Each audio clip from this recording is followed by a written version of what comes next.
Ready? 5 seconds. Start.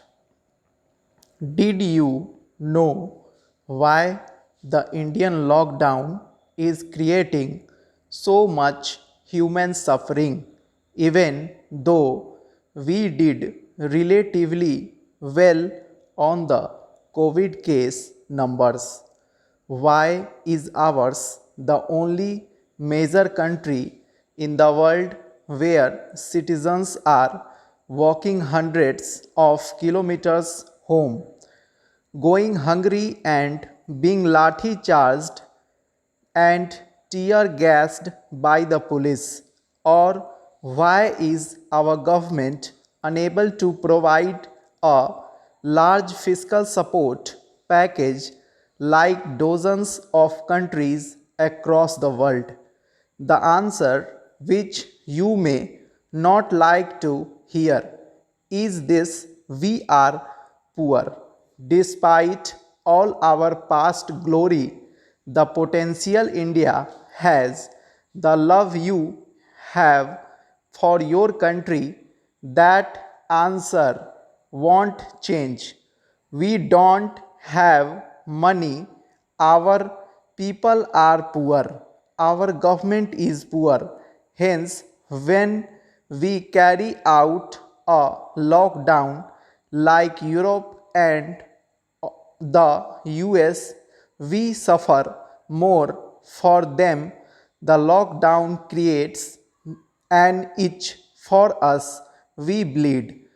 We might find it convenient to blame the coronavirus for our current woes, but if we are totally honest about it, the lockdown hit us harder because we are poor, and we are poor not because of corona in 2020, but for all that we have been doing for the last decade or two. We have played identity politics, attempted a misplaced socialism, and gone after India's entrepreneurial zeal with a butcher's knife, gowing whatever we can out of it. A noted Indian billionaire once told me India is poor because we are habituated to being poor. It's true, we almost seem to love it. Our morality or value systems are at the heart of this problem. Hence, the solution lies not in recommending policy measures which plenty of well meaning Indian experts are doing, but in attacking the obsolete, idiotic, and self harming beliefs that are keeping our nation poor. I am not really sure about the origins of our current values, but here is what Indians implicitly classify as good and bad. First, the bad: chasing money is bad. People who chase money are bad. People who chase the good life are bad. Tax good hotel and air tickets like crazy. People who consume are bad. People who want new phones, new cars, new clothes are bad. People who drink wine or beer are bad. Tax the living hell out of them. People who want to become rich are bad. Assume they are all black money hoarding crooks. People who like air conditioning are bad. Here's what we think is good: living a simple life, and hence GDP contracting, consumption reducing behavior is great.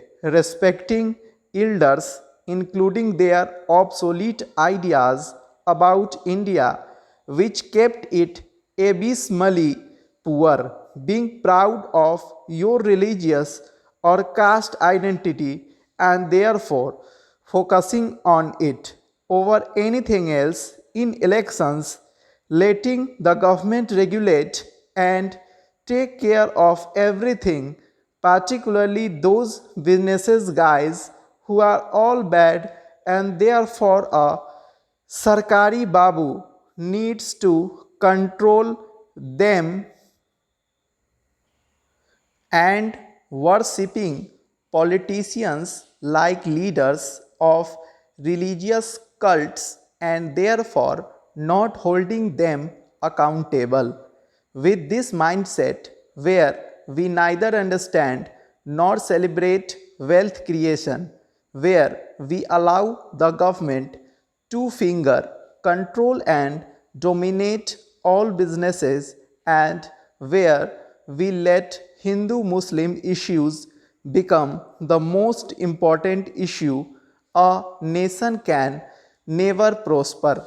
The current lockdown is a great chance to reflect on what we did wrong, not just during Corona time, but in the decade or two preceding it. It is not vulgar to pursue being rich, it is vulgar to see hungry laborers walking for days with little kids on their heads.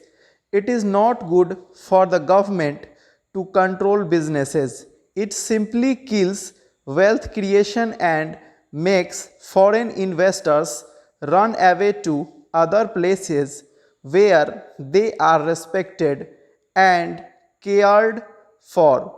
Believe it or not, India is not the center of the universe. The world will move on and go about its business. It is up to India to now go and bring in investments in the post COVID world. They won't come from incredible India posters or make in India ads. Stop.